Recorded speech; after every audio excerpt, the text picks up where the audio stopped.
Bonsoir Eliette Wettstein, je t'accompagne à dire merci et au revoir à la boulimie.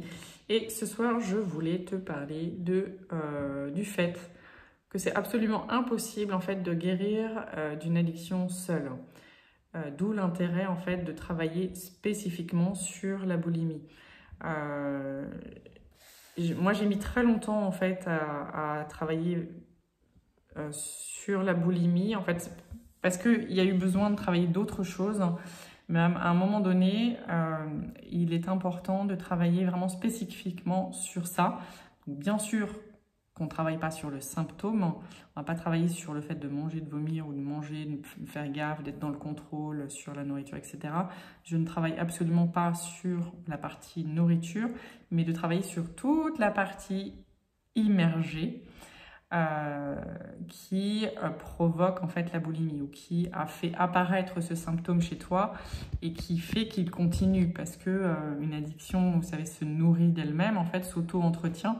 Et donc quelque chose qui a été mis en place, alors généralement vers 15 ans, vers l'adolescence, parfois c'est plus tard. Moi, ça a commencé à 15 ans.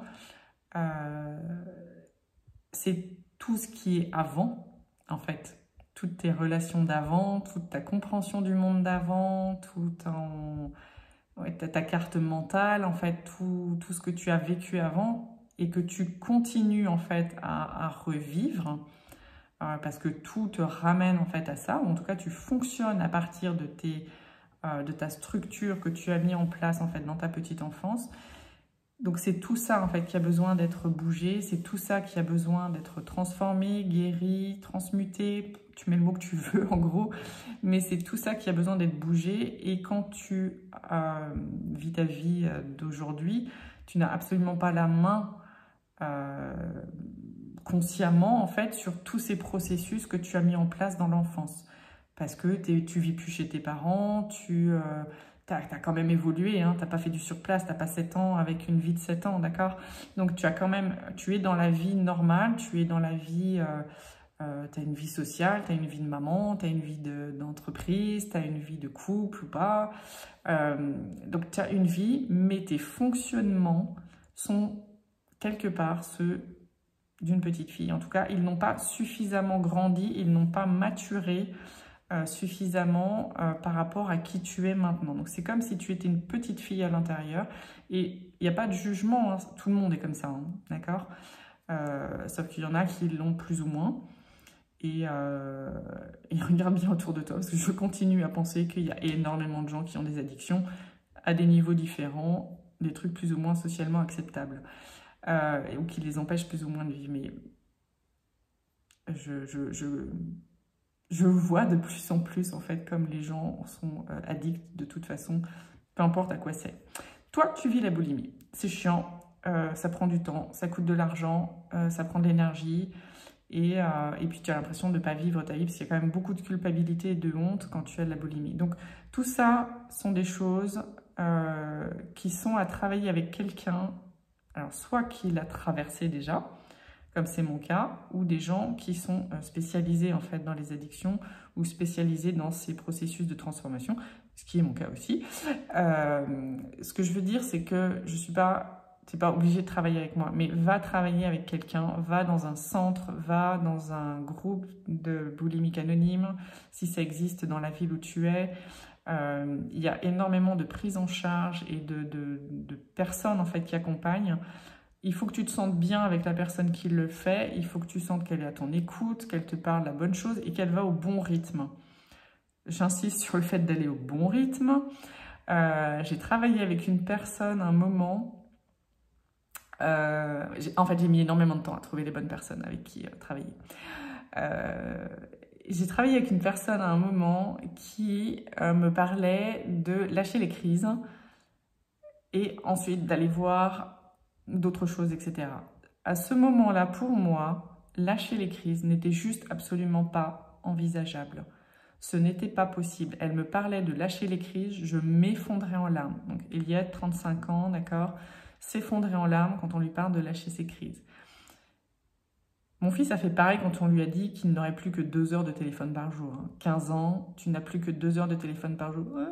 Donc, voyez, le truc d'addiction, que tu peux vraiment pas t'en passer. Et c'est une catastrophe si on te dit que tu vas t'en passer. Donc, pour moi, il y a des manières de faire en fait qui sont moins violentes et qui sont d'aller d'abord préparer le terrain pour solidifier l'intérieur en fait, pour remettre vraiment une identité de la personne que tu es à l'intérieur avant d'aller lâcher le symptôme. Le symptôme est ce qui te maintient en vie. Le symptôme est le système de sécurité que ton corps, que ton ego, que ton mental a mis en place. Ton système de survie a été mis en place pour te maintenir en vie, d'accord? En tout cas, de la meilleure manière possible. Donc, à qui on va dire lâche ton système de survie pour ensuite réussir quelque chose? C'est complètement en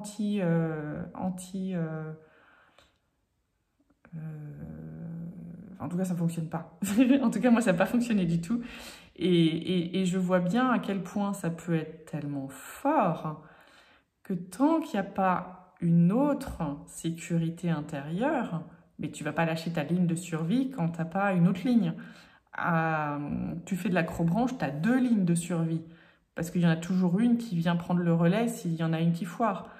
Donc là, toi, tu as une ligne de survie, on te dit de la lâcher et d'aller faire ton acrobranche, n'importe quoi. Donc, tu gardes ta ligne de survie, tu gardes ton symptôme, tu gardes tes crises si tu en as besoin. On va travailler l'intérieur. En tout cas, c'est ma manière de faire. On va travailler tout le reste. Et cette ligne de survie-là va pouvoir s'enlever toute seule. Et c'est ça que je vise en fait. Je vise absolument pas de forcer, de repousser la crise. Je travaille absolument pas de cette manière-là. Ça ne marche pas chez moi. Ça n'a jamais marché chez moi de cette manière-là. Donc je ne vais certainement pas le faire avec vous.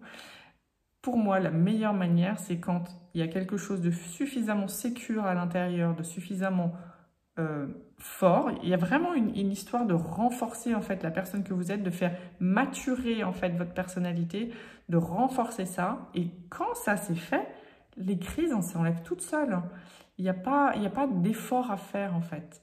Après, parfois un petit ajustement, des trucs comme ça, mais c'est pas la première chose à faire. Donc je suis un peu lourde là-dessus, mais pour moi c'est super important. D'aller à votre rythme en fonction de ce que vous voulez faire, en tout cas d'aller vraiment de faire du sur-mesure par rapport à qui vous êtes, où vous en êtes, votre objectif et par rapport à votre entourage aussi. Faut pas rêver, il faut avoir un entourage super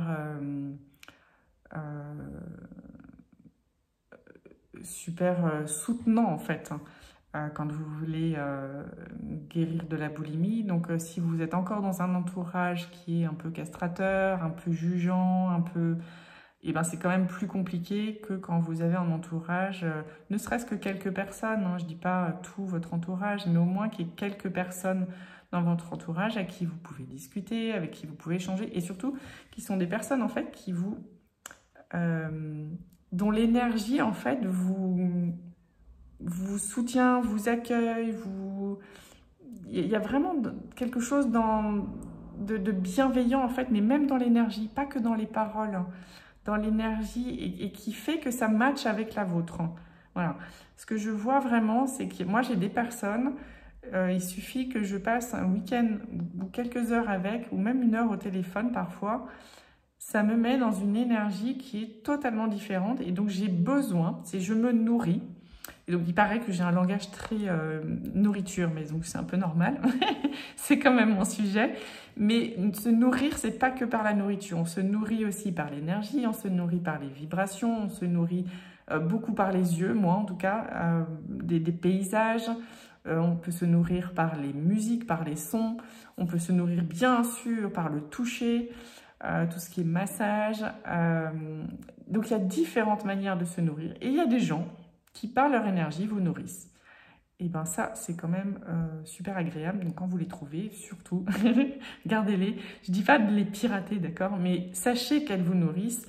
Et donc quand vous sentez que vous avez besoin, passez du temps avec elles. Voilà, ça fait plein d'infos là que je vous donne. Mais en tout cas,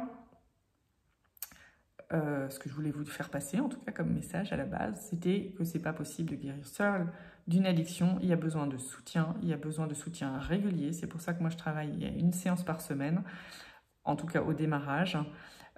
C'est sur 6 mois, parce que le coup de la baguette magique où vous guérissez en 15 jours, je n'y crois absolument pas.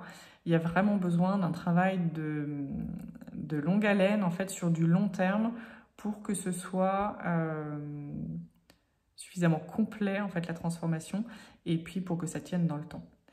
Puis qu'on ait le temps de revenir sur des points, qu'on voit comment ça fonctionne. Enfin, voilà, il y a vraiment énormément de choses à faire, puisqu'il faut nettoyer et il faut recalibrer en fait tous les niveaux énergétiques, donc physique, mental, énergétique, vibratoire, et tout ce qui peut, ce à quoi vous croyez ou pas. Mais il y a beaucoup de choses, donc les ancêtres, le lieu, hein, parfois on travaille sur le lieu où vous habitez, les animaux avec qui vous êtes, les végétaux, enfin il y a tellement de niveaux à prendre en compte. C'est toujours vous au centre, mais c'est tout ce qu'il y a autour de vous et tout ce que vous avez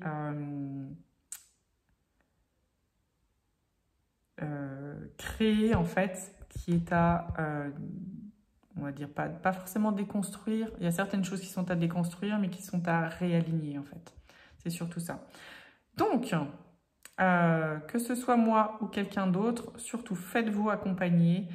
Il y a des associations, il y a des cliniques, il y a des médecins, il y a des thérapeutes qui sont très bons. Il y a moi. Et si mon énergie vous plaît, si vous avez envie de voir comment ça peut fonctionner, vous me prenez rendez-vous par Calendly et puis on fait un rendez-vous découverte pour qu'on puisse faire connaissance et voir où vous en êtes et voir si je peux vous accompagner pour dire merci et au revoir à la boulimie. À très vite.